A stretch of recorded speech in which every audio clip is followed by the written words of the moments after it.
Hi guys, welcome back to my channel. And even though it's no longer 1st of January, but I would still like to say Happy New Year. And today, this video, I'll be setting up my new insert for 2021, and which I'll be housing in my Midori Traveler's Notebook. This is really a Midori Traveler's Notebook. But before that, I'd like to give my reply to one of the comments that you guys leave me, is to how I remove my Hobonichi pen loop and why I don't use the pen loop for my Hobonichi, but I use pen loops for my Traveler's Notebook. So let's start off with how I remove them first. I can't show you guys on the video anymore because these are the only two covers that I have from Hobonichi, and I've already removed them.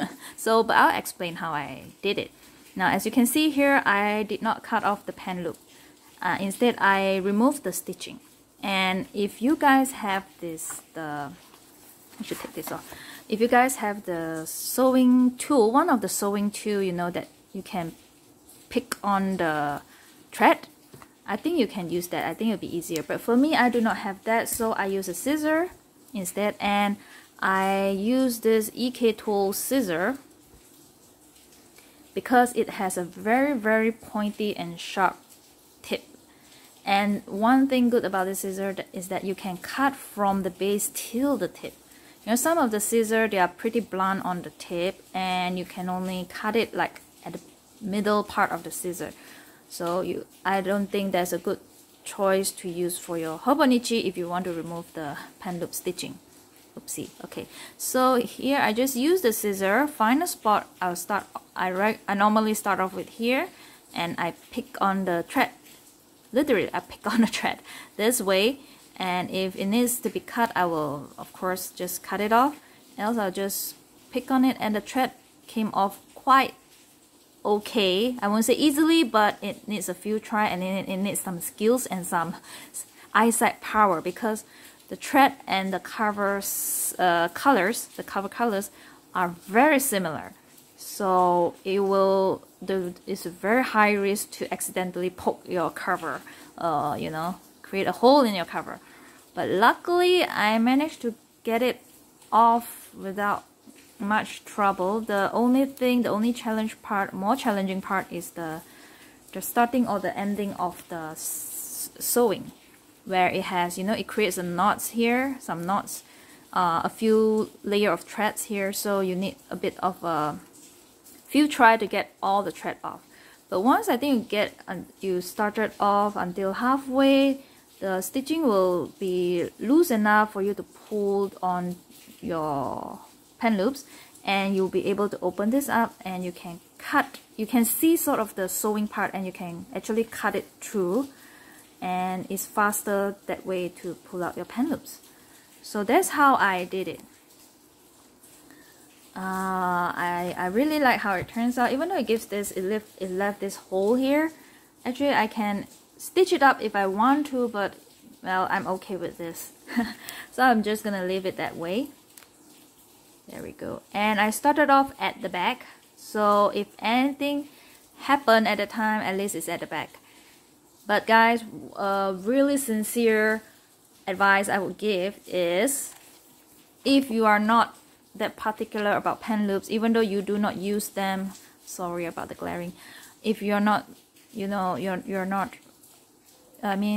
you're okay to have the pen loops there, even though you're not using them, just leave it. It's pretty high risk actually to do this type of alteration. Even now, I myself, when I think back, I felt that, wow, I was pretty lucky not to create any damage to my cover. Because like I said, it's it's a bit risky, because the thread is very thin and the color is very similar to the cover, and you really have to look at it properly before you prick on try to cut through the thread. So if you're okay with the pen loop, just leave it. The cover is way too expensive to take that risk, and if you create a little bit of scratch, it will still be very heartbreaking, right? So, but yeah, that's the risk I took, and luckily enough, it turns out okay. Now, as to why I do not want my pen loops here, but I use pen loops for my Traveler's Notebook, but the reason is because this is for my work. planner.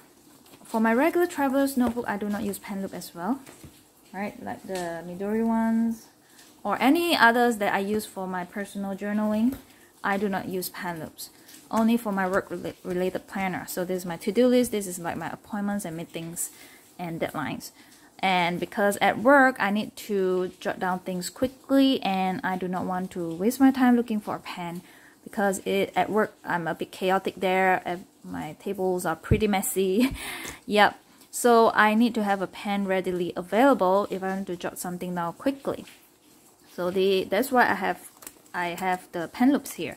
And furthermore, the pen loops for, I think, Traveler's Company is not that big. I mean, it have sizes, right? I think S and M, right? Size small and size medium. This is the medium one. And I think it's not that big compared to the Hobonichi ones. Right? Hobonichi ones are like, they're pretty generous with their pen loops. They're pretty huge, so that you can put in quite a few pens in the pen loops. And I think their intention is to cater for pens of various sizes, which is very, very thoughtful of them, but just that I don't use them. So for the Traveler's Company's pen loop is pretty reasonable size. Like for this pen loop, it can't fit this Hobonichi ballpoint pen. I tried it yesterday. So I thought it will fit, just that it's a bit difficult to go through because of the rubber grip here, which create a friction with the pen loop. But it actually can't go. Can it go through? Oh wow, it can, I think, but it's going to take some. Oh, okay. So it can go through, but it's pretty tight fit, and as you can see, I need some skill and strength to take the pens out. Oh, it's better to take the whole pen loops out before you remove the pen. But you know, I need it to be accessible easily, so I just use the clip part to put through the pen loop. So when I need it, ta-da! When I finish with it, ta-da! And I just put it back that way. And same goes for this. You know, nowadays most of the pens have rubber grip, so this create a very tough, I would say, a lot of friction against this leather pen loops.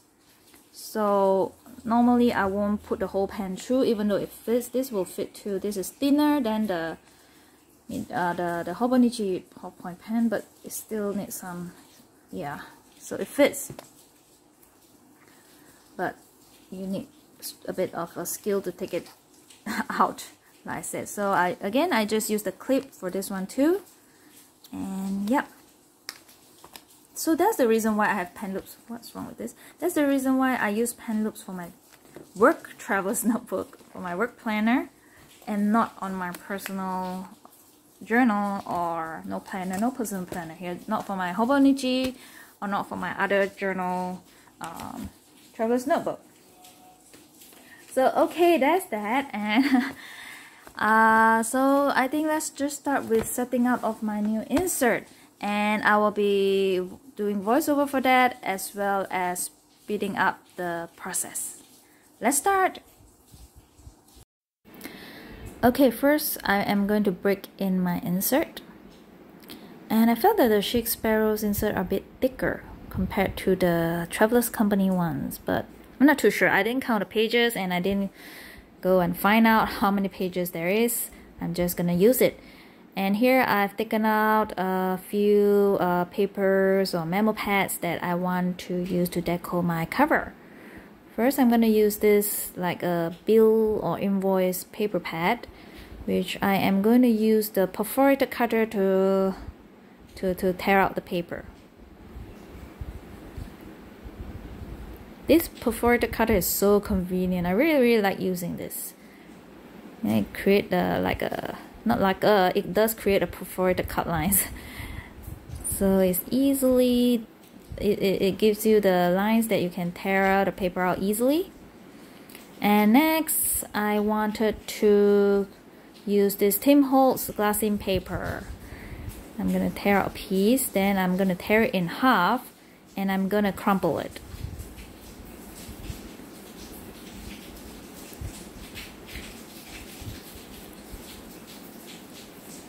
There we go.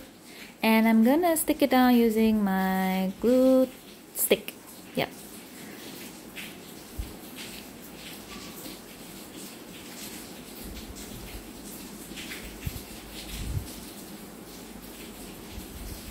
And it's now being stuck down, and I want to use this whole piece of paper. I'm not going to tear it, but before that I wanted to get a few more pieces of paper to create like something like collage. And I really love this set of what do you call this? I'm not too sure what is it called. I guess it's journal paper. It has all these various designs and paper type. It has, I think, 3 to 4 types of paper, and it has numerous designs. I didn't count them, but yeah, I really love this set of paper, and I might get one more just to hoard it. No, just so I can use it more.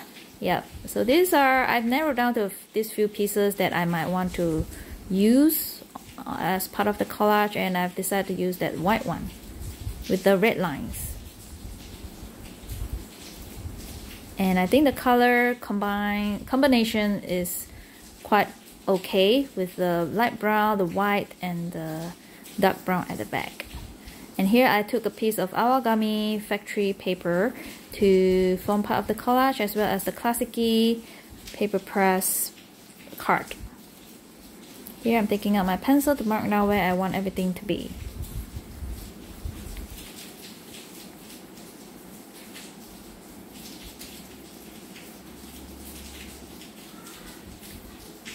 And then I will be putting everything down either with my glue tape or glue stick.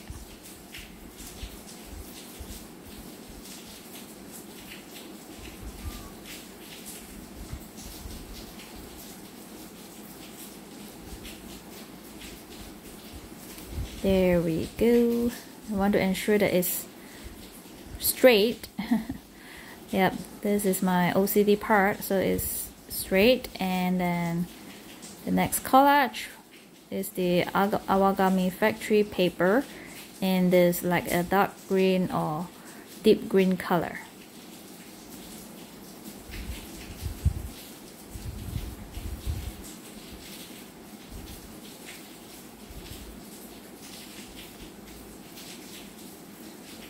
And next, here come the classic-y letterpress card, which has these green lines, waving lines, or yeah, it's something like wavy lines.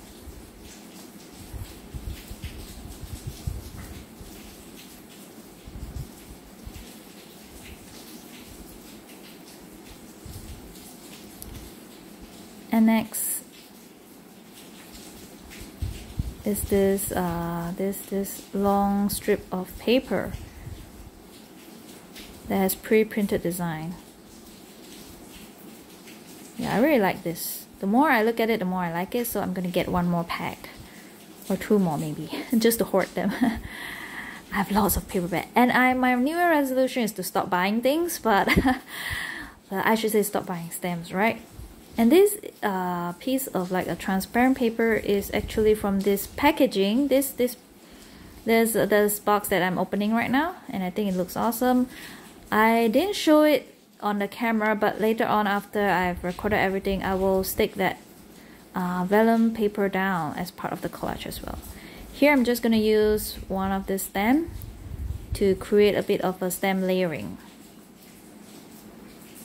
I really like this type of stamp because it really you know, you can use it anywhere in any theme, in any spread you like. It's just gorgeous.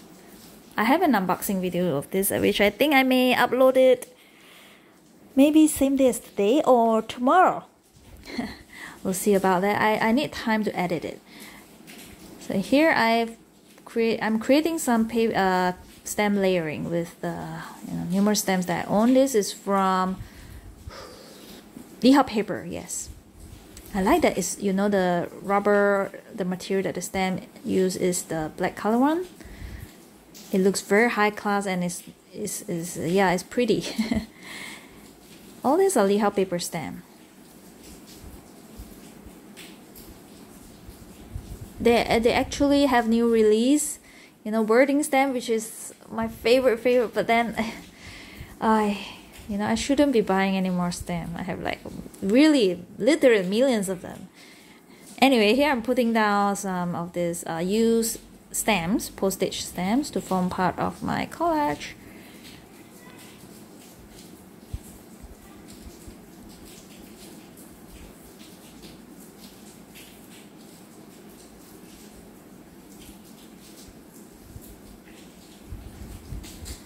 And next, I wanted to put down some washi tape and a floral sticker.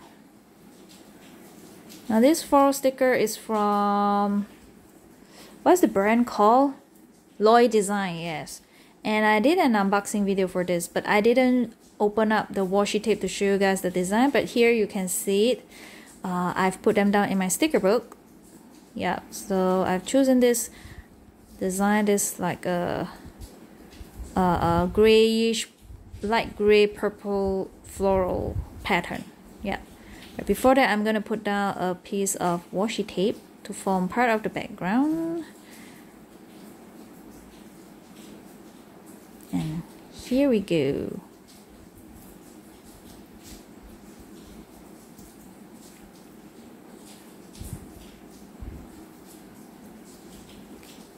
And that's it. So I am going to use my label maker Dymo to print out the year, I think 2020 journal, and then I'm gonna put down a piece of sticker that says number 1. So this is my number 1 journal. Now I'm not sure how long this insert will last me, because this is the first time I'm using the Chic Sparrow insert, and I am sure they mention it in their website how many pages there are, but I didn't check, and it's been a long time since I bought this insert. I've forgotten how many pages it has. It may last me like half a year perhaps. I'm hoping for that, so that I can change a new insert after 6 months. I'm not too sure. I'll just, journal in it and see how far it'll take me. And here I'm just trimming down the label because it's a bit too long. It's a bit wasteful though, but yet, yeah. It just says 2021 journal, not 2021 journal. And at first I want to put on that glassine paper, the Tim Holtz glassine paper, but because of the texture of the paper, the label won't stay down, so I have to stick it on the cover itself.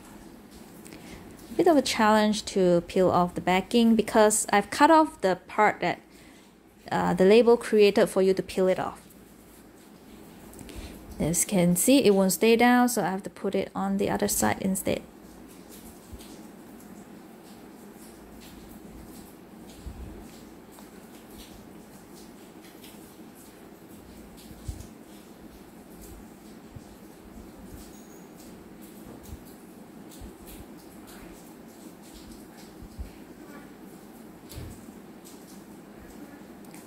And then I will be putting down the number 1 sticker from this retro label set that I got from Taobao, I think.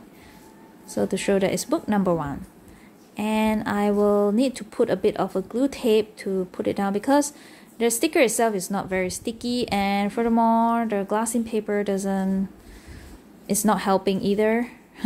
So I have to put some glue tape down, and that's it for my setup. Since it doesn't have an introductory page like the Travelers Company, but it's okay, I'm still gonna use this anyway. And here I'll be putting back in my cover, and you can see that it's a bit wide. Yes, this insert is wider than the Travelers Company, but I tried to see how to ensure it didn't poke out, but I guess I'm gonna take out this instead. Yeah, I didn't notice that it's wider, but anyway, it's okay now. And yeah, that's it guys. I hope you enjoyed this video, and I'll see you guys next time. Bye.